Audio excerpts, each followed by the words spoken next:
Welcome to face mass தான் கம்மி ஆரத்தி பார்க்க போகிறோம்னா எடப்பாடி பழனிசாமியோட ஆர்ப்பாட்டத்தில் பெரியமணி பெரிய லெவலில் நாங்கள் பங்கேற்க மாட்டோன்ற மாதிரி சொல்லியிருந்தாங்க. ஆனாலும் தங்கமணி பார்த்திங்கன்னா பங்கேற்றிருக்காரு. வேலுமணியோட ஆதரவாளர் எடப்பாடியோட ஆதரவாளர் மாறியிருக்காங்க. இப்போ வேலுமணிக்கு பார்த்திங்கன்னா செல்வாக்கு இல்லைன்னு சொல்லிட்டு பொன்னையன்லாம் வெளிப்படையாக சொல்லியிருக்காரு.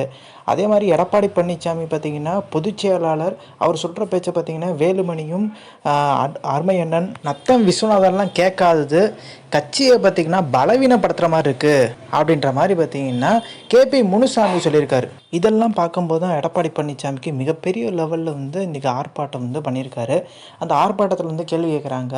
தாவேக அரசை பற்றி கேட்குறாங்க. எஸ்பி வேலுமணி கொடுத்து கேட்கும்போது என்ன சொல்கிறாருன்னா, ஒரு கல்யாணத்தில் சீப்பு இல்லைன்னா கல்யாணம் நின்றுமான்ற மாதிரி கேட்டிருக்காரு. இந்த வடிவேல் ஜோக்கை மென்ஷன் பண்ணி காமிச்சிருக்காங்க. சசிகலா அதே மாதிரி டிடி தினகரனை இணைப்பீங்களா அதிமுகலாம் கேட்கும்போது அதெல்லாம் உட்கட்சி விஷயம், கட்சி அலுவலகத்தில் உட்காந்து பேசுகிற விஷயம், இதெல்லாம் வெளிப்படையாக பார்த்திங்கன்னா பேட்டி கொடுத்துட்டு இருக்க முடியாது. இதே மாதிரி பார்த்திங்கன்னா இந்த அதிமுக விஷயம் தொடர்பாக வேலுமணி டெல்லி தரப்பு சந்தித்து பேசினதாக சொல்கிறாங்க.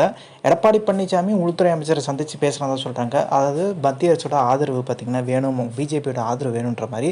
ஆனால் எடப்பாடி பழனிசாமியை கைவிட்டுட்டாங்க. ஆனால் வேலுமணி தரப்புக்கு என்ன சொன்னான்றது இன்னும் வெளியால்.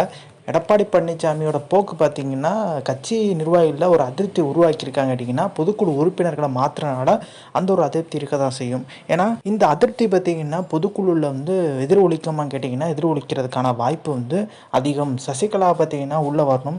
சசிகலா ஒரு விஷயத்தை தான் சொல்கிறாங்க, நான் உள்ள கட்சிக்குள்ளே வந்தேன்னா செங்கோட்டையன், ஓபிஎஸ் போன்ற பிரிஜி சென்னக்குள்ளையும் கூட்டிகிட்டு வருவேன்ற மாதிரி.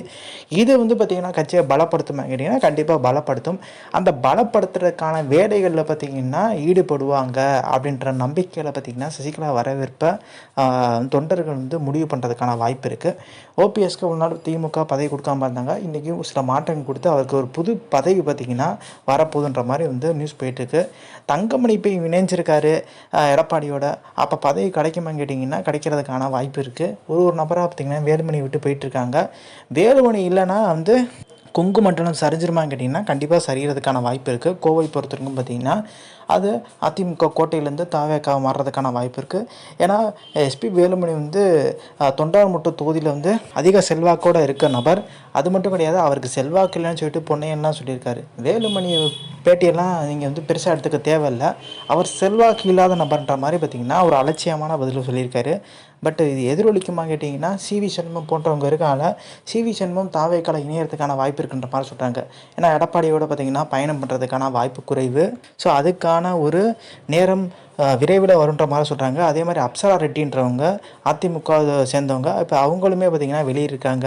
சிங்கை ராமச்சந்திரன் டேரெக்டாக விஜயை பார்த்து இணைஞ்சிருக்காரு. இதெல்லாம் வச்சு பார்க்கும்போது எடப்பாடியோட செல்வாக்கு கம்மியாயிடுச்சான்னு கேட்டிங்கன்னா எடப்பாடியை நம்பி பயணம் பண்ணுறதுக்கு நிறைய பேர் தயக்கம் காமிக்க ஆரம்பிச்சிட்டாங்க. இப்போ வேலுமணி, சிவி சண்முகம் வெளியேறும் பட்சத்தில் அது மிகப்பெரிய லெவலில் எடப்பாடி பழனிசாமிக்கு இடைஞ்சலாம் முடியும். ஜெயிக்கிறதுக்கான ஒரு முகம் இல்லாமல் போயிடும், வாய்ப்பு இல்லாமல் போயிடுறதுக்கான வாய்ப்பு இருக்குது. ஆனால் பொதுக்குழுவில் ஓபிஎஸ்க்கு நடந்த மாதிரி சர்வசாதாரணமாக பார்த்திங்கன்னா வேலுமணியை ஒரு இடையாக வச்சு பார்க்க முடியாது. வேலுமணி ஃபைட் பண்ணுவார் கொங்கு மண்டலத்தில். எடப்பாடி பழனிசாமிக்கு சிக்கல் தர மாதிரி ஃபைட் பண்ணுவான்ற மாதிரி தான் சொல்கிறாங்க. ஸோ அந்த இன்ஃபர்மேஷன் பிடிச்சா லைக், ஷேர், சப்ஸ்கிரைப். தேங்க்ஸ்.